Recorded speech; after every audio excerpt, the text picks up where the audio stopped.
Estamos en plena Paralimpiada de París y nuestros atletas brasileños la están rompiendo allá.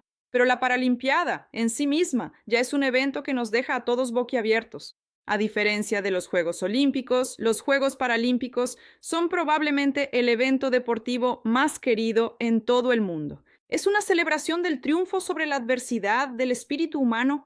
Es uno de los pocos momentos en que todos los atletas animan a los demás y no hay verdaderos perdedores. Pero por más romántica que sea esta visión del evento, no se engañen, no. Las Paralimpiadas no son una competencia solo de participación, sino una competencia de alto nivel, donde atletas de élite entrenan durante 4 años para luchar por la medalla de oro. Son profesionales que viven del deporte y, al igual que en las Olimpiadas tradicionales, sus contratos de patrocinio dependen de los resultados. Y en el caso de hoy voy a contar una historia surrealista de cuando un equipo de baloncesto paralímpico de España convocó a atletas sin ninguna discapacidad para llevarse el oro y con ello todo el dinero que viene junto, ¿no?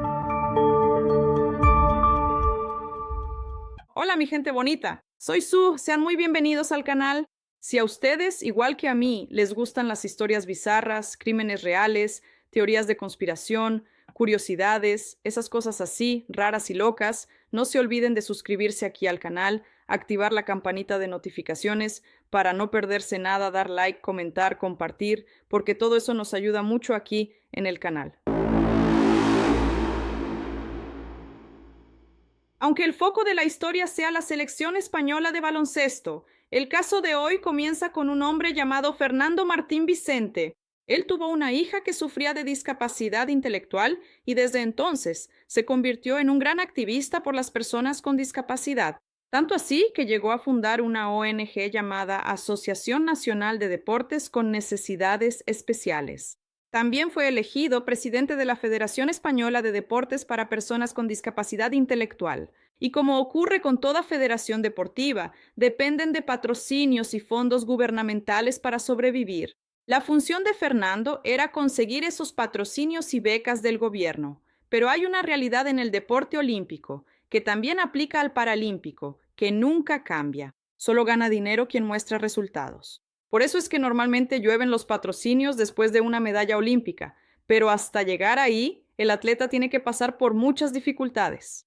Desde que existen los deportes y la competencia, hay atletas sin escrúpulos que intentan, de alguna manera, sacar ventaja sobre su adversario. Los casos más comunes son los de atletas que son atrapados dopándose, usando las famosas sustancias para tener más fuerza y resistencia. Sin embargo, en el mundo paralímpico también existe otra forma de hacer trampa. Eso es lo que van a conocer ahora. Fernando Martín Vicente tuvo una idea genial. El año era 1998 y faltaban 2 años para los Juegos Paralímpicos de Sydney. El equipo de baloncesto para personas con discapacidad intelectual de España estaba muy débil, perdiendo todos los partidos amistosos y probablemente no se iba a clasificar. Con eso, el presupuesto para la federación el próximo año también iba a disminuir. Entonces, Fernando decide hacer lo inimaginable. Él decide convocar jugadores sin discapacidad para el equipo. Mira eso, ¿cómo así? ¿Nadie se iba a dar cuenta? Bueno, déjame explicar rapidito cómo es el sistema de clases en los Juegos Paralímpicos. Solemos ver en la televisión a un atleta que tiene una pierna amputada compitiendo con alguien que tiene las dos amputadas. A veces hay un jugador de tenis de mesa que tiene un brazo compitiendo con otro que no tiene ninguno y sostiene la raqueta con la boca. Parece un poco injusto, ¿no? Pero en realidad los atletas pasan por pruebas y evaluaciones físicas rigurosas que miden varias cosas, como movilidad, fuerza, amplitud de movimientos y cosas así. Al final se obtiene un resultado que coloca al paratleta en una clase justa, donde todos tienen en promedio las mismas limitaciones físicas. ¿Se entendió? Entonces, deja que un invitado especial les explique cómo funciona el sistema de clases de los Juegos Paralímpicos. Para quien no lo sepa, el productor fue nadador profesional durante muchos años. Formó parte de la selección brasileña y uno de sus compañeros de club era André Brasil, uno de los mayores medallistas paralímpicos del país. Varias medallas de oro y récords mundiales. Hola Mateus, mi amigo, mi camarada, mi adversario, compañero de borde de piscina, pero hermano de corazón. Me alegra, amigo, que podamos hablar un poco sobre la clasificación funcional. Es difícil de entender para todo el mundo. La forma más sencilla de explicarlo siempre sigue la misma regla. Cuanto menor es el número, mayor es el grado de discapacidad del atleta. Cuanto mayor es el número, menor es el grado. Y ahí tienes, por ejemplo, una clase S1, ¿no? Un atleta con tetraplegia con una secuela importante con amputación de brazos y piernas. Y la clase 10, que fue mi clase durante mucho tiempo en los Juegos Paralímpicos, en las Paralimpiadas, es aquella clase con el menor compromiso físico-motor. Entonces, en mi caso, que fue una parálisis infantil que me dejó una secuela, en fin, que se nota más de la rodilla hacia abajo. 11, 12 y 13 son para las personas con discapacidad visual. En este caso, 11 es para ciegos totales y los 14 abarcan todas las discapacidades intelectuales que existen. Todavía queda una gran polémica. El hecho es, esta historia aquí, amigo, esta historia que están viendo ahí, eso nadie me lo quita.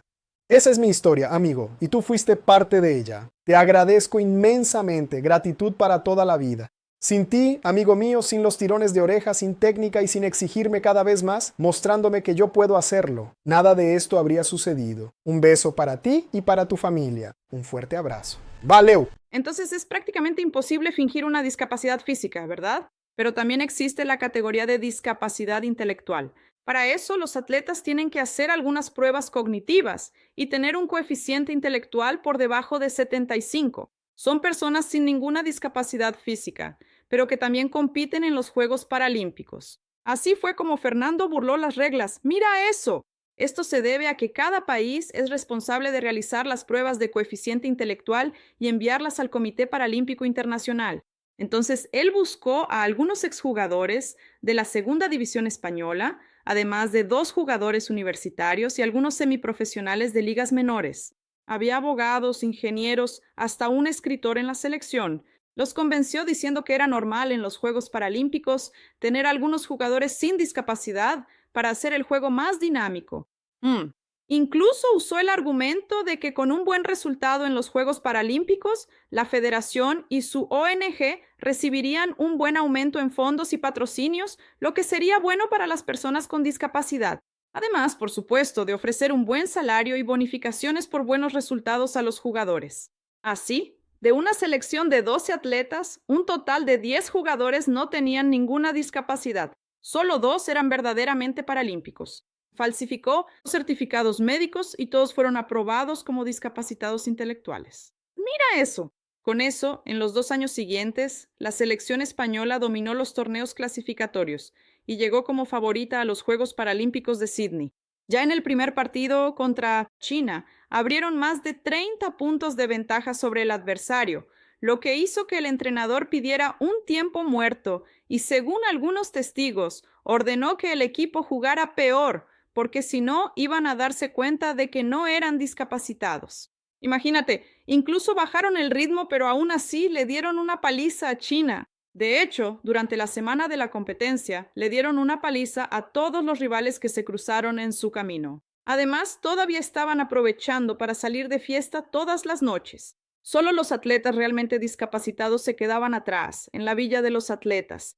Y así siguió hasta que llegaron a la final contra Rusia. Rusia fue el único país que realmente puso en aprietos a los españoles. Incluso llegó a estar por delante en algunos momentos del partido, pero al final, los españoles salieron victoriosos y se llevaron la medalla de oro. En el podio no hubo mucha celebración, parecía que los atletas estaban un poco incómodos con lo que acababan de hacer. Pero, ¿a quién le importa, no? Ahora, eran héroes nacionales. Vale recordar que las cosas eran diferentes en el año 2000, no había redes sociales, smartphones, esas cosas, y debido a que las Paralimpiadas ni siquiera siempre se transmitían allá en España o no tenían mucha audiencia, Fernando creía que el plan iba a funcionar y que nadie descubriría nada.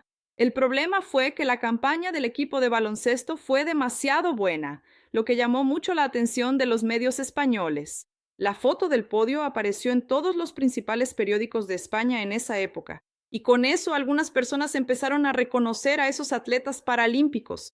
En un artículo en línea, la sección de comentarios comenzó a llenarse de personas que decían conocer a este o aquel tipo, diciendo que no eran discapacitados, y todo el esquema empezó a desmoronarse ahí mismo. Imagínate, oye, espera un momento, ¿este no es nuestro abogado?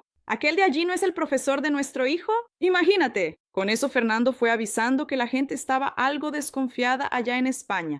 Tanto así que incluso les dijo a los jugadores que se dejaran crecer la barba, que usaran disfraces para no ser reconocidos en el vuelo de regreso, además de no detenerse a dar ninguna entrevista. Mira eso. Pero nadie esperaba la bomba que iba a caer sobre toda esta farsa. ¿Recuerdas que dije que un tipo que trabajaba como escritor también fue convocado para el equipo? Pues en realidad él era un periodista de investigación. Su nombre era Carlos Ribagorda, y 2 semanas después de volver a casa, escribió un artículo contando todo. Vio la oportunidad de actuar como infiltrado en toda esta estafa. Participó durante 2 años, vio todo lo que estaba mal, ganó la medalla de oro paralímpica y luego, mira, lo contó todo públicamente. Este fue el mayor escándalo de los Juegos Paralímpicos, y con tanta repercusión, el equipo español fue descalificado y todos tuvieron que devolver sus medallas de oro. Bien hecho. Pero la gran injusticia fue que los 2 atletas que realmente tenían discapacidad también tuvieron que devolver sus medallas. Debido a sus limitaciones intelectuales, no lograban entender lo que había pasado ni por qué iban a perder sus tan preciadas medallas. Pobrecitos, ¿verdad? Ahora, imagina que Rusia, que quedó en segundo lugar, terminó heredando la medalla de oro, ¿no? ¿Recuerdas que dije que Rusia le dio un buen susto a los españoles y casi ganó? Pues aparentemente ellos también estaban usando jugadores sin discapacidad en el equipo. ¿Puedes creerlo? No eran 10 jugadores como España, pero ellos también estaban haciendo trampa. Pero espera, que se pone peor. Por causa del escándalo, el Comité Paralímpico Internacional abrió una gran investigación y descubrió que todos los países habían violado la regla de alguna manera y en varios deportes diferentes. Al final, el Comité Internacional decidió prohibir la categoría de discapacitados intelectuales en los Juegos Paralímpicos, alegando que era muy difícil medir y comprobar esa discapacidad. Las competiciones para personas con discapacidad intelectual solo volvieron a realizarse 9 años después, en 2009, cuando el Comité Paralímpico desarrolló procedimientos y pruebas más eficientes para esa comprobación. Ahora te digo una cosa, el ser humano a veces es muy HDP, ¿no? Imagina cuántos atletas con discapacidad vieron sus carreras terminadas por culpa de esa prohibición. ¿Cuántos soñaban con participar en unos Juegos Paralímpicos y fueron impedidos por la avaricia de algunos dirigentes? Ahora quieren ver un giro inesperado. ¿Recuerdan al periodista de investigación que sacó toda la verdad a la luz? Él es el héroe de esta historia, ¿verdad? Pues no es exactamente así, ¿no? Mucha gente cree que él solo escribió el artículo porque alguien lo había identificado en las fotos de los periódicos. Él sabía que tarde o temprano todo sería desenmascarado y fue solo entonces que decidió hacerse pasar por el bueno y contó todo el esquema. Pero entonces te preguntas, ¿por qué pienso eso? Bueno, piénsalo conmigo. Fingió ser una persona con discapacidad durante 2 años, solo para, al final, escribir un artículo. Él dio una breve entrevista, solo una vez, y nunca más volvió a hablar del tema. En esos 2 años que estuvo en la selección, el periodista de investigación no hizo ninguna grabación secreta, no tomó ninguna foto, no consiguió ningún documento oficial, nada, gente. ¿Por qué no denunció antes? No era necesario ganar el oro paralímpico para que fuera una gran materia periodística, ¿verdad? Ya habría sido un escándalo cuando lograron clasificar, ¿no? El equipo. Terminó quitándole a los verdaderos atletas la oportunidad de jugar en los Juegos Paralímpicos y a otro equipo de alcanzar el podio. Todo por un mísero artículo del que no quería sacar provecho. No escribió ningún libro. El artículo solo apareció después de que fue reconocido. En mi opinión, Carlos participaba activamente en la farsa, solo para ganar dinero. Pero cuando su foto apareció en los periódicos, decidió cubrirse las espaldas y expuso al resto del equipo. ¿Qué piensan ustedes? Déjenlo ya en los comentarios. Pero ¿qué pasó con el gran arquitecto de esta farsa? Fernando Martín Vicente fue obligado a renunciar al cargo de presidente de la Federación Española. Fue acusado de fraude y falsificación. Tardaron 13 años en juzgar su caso y en ese periodo descubrieron que tenía un patrimonio muy superior a su salario. Tenía 3 casas, era dueño de 5 bodegas, 8 autos e incluso tenía un yate. Era evidente que estaba desviando fondos de los programas para los atletas con discapacidad, pero no lograron probarlo. Al final de cuentas, el fiscal pedía una pena de 2 años de cárcel, pero Fernando recibió una multa de 5.200 euros y salió de allí como si nada hubiera pasado. Sigue siendo millonario y peor aún, sigue como presidente de su ONG, que todavía recibe fondos gubernamentales para invertir en proyectos para personas con discapacidad intelectual. En cuanto a los 10 atletas que fingieron ser paralímpicos, ninguno de ellos fue acusado de nada. Parece que España no quería dar más cobertura mediática ni visibilidad al escándalo, y un juicio a 10 farsantes habría estado en los medios, mira, por mucho tiempo, ¿no? Entonces eso es todo, gente, una historia cortita, pero también interesante.